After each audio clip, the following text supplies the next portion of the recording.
All right, so next up we have our sample synth module here on the right-hand side of the program tab. And similar to the piano, you turn it on here at the top with the on and off button, and it has the same lower and upper keyboard split function that you can cycle through just like the piano tab. The volume is to the left. You can turn up and down the volume.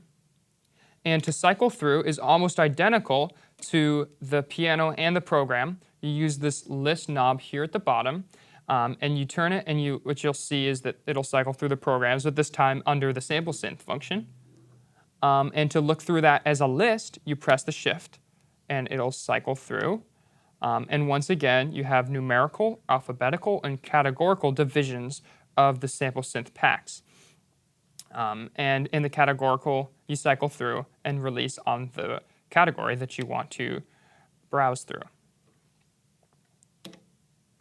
Moving down in the sample synth module, we have an octave up and an octave down button, just like the piano tab, which lets you cycle up 1 octave or down 1 octave.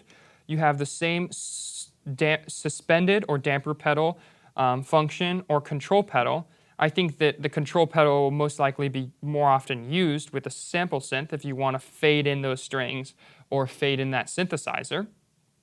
And once again, to toggle through those two, you press the shift button and this octave up button to cycle through those two.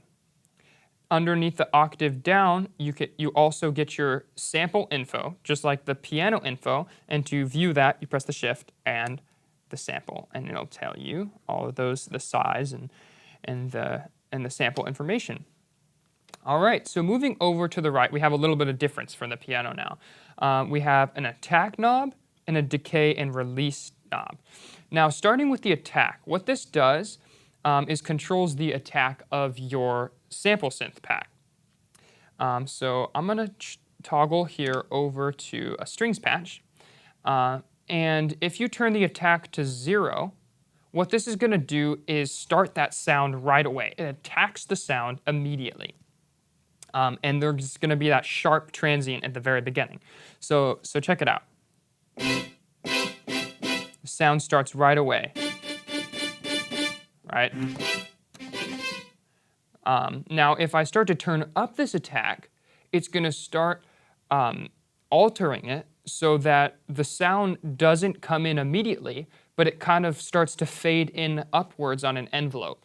So if I press the strings patch with the attack turned up, you'll hear it kind of fade in.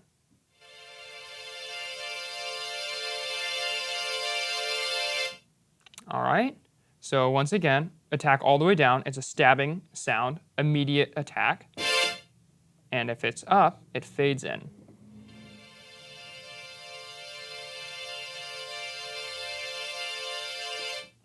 Now, it's important to note that when you turn the attack knob, it'll tell you the actual milliseconds and the second value of how long you want that attack to be. So as you turn it up, it'll tell you in that program tab screen.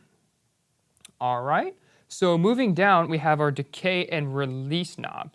So for this decay knob, the first half of it controls decay and the second half controls release, and I'll explain why.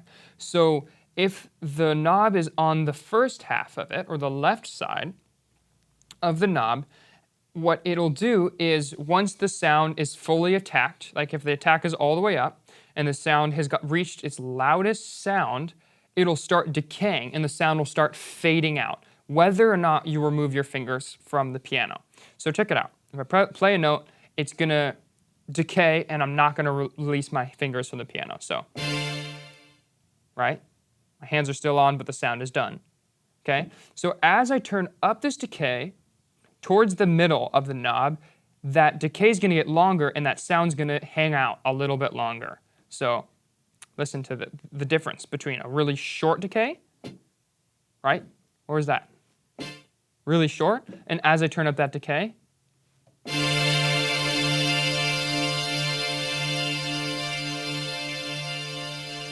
it lingers around much longer until it fades to 0. Now, if you turn this decay release knob up to 12 o'clock, What this means is that it will never release the sound as long as you have your fingers on the piano. So I can hold this as long as I want to, and the string sound is going to go on until I release my fingers from the keyboard. And now we can control this release by using the right side of this knob. So if it's at the very top and I play a note, it's going to sustain as long as I hold onto those keys, but as soon as I release it, it's going to shut off the sound. So listen. It's off right away. Now if I turn up this release tab, it's gonna start to fade out smoother, and it's not gonna drop off that sound immediately. So check it out. You see how when I release my fingers from the keys, it still has that fading quality? It still kind of fades out. Now this is super helpful if you wanna create a more organic sound for a string patch, if you're playing it with a piano or something and you have that attack of the piano, but when you release it, you want to still have that tail end of the strings and it doesn't sound as robotic. Using this release function is super important.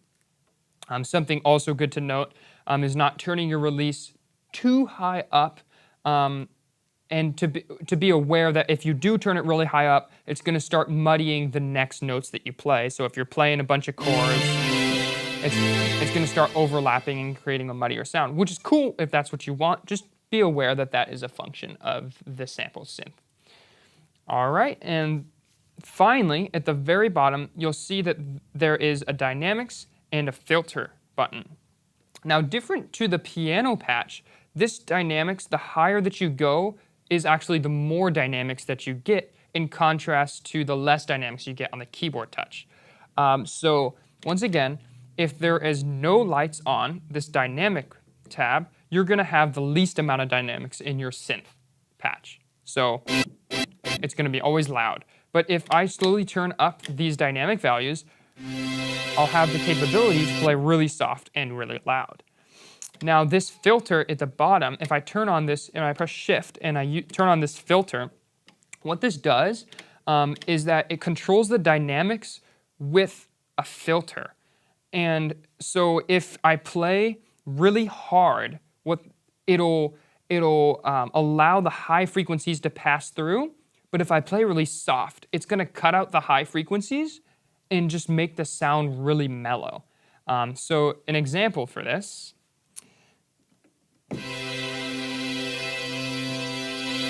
Here, so I played that note really hard, and that high end of the strings patch comes through right away. Now, if I play really soft, it applies that filter to cut out those high frequencies and make it more warm or dull of a sound. See how it's quite a dramatic shift in tone? And it's not just softer as it would be if the filter button was off. It actually cuts out those higher frequencies so that you can get different timbral differences depending on how hard you actually press on the keyboard.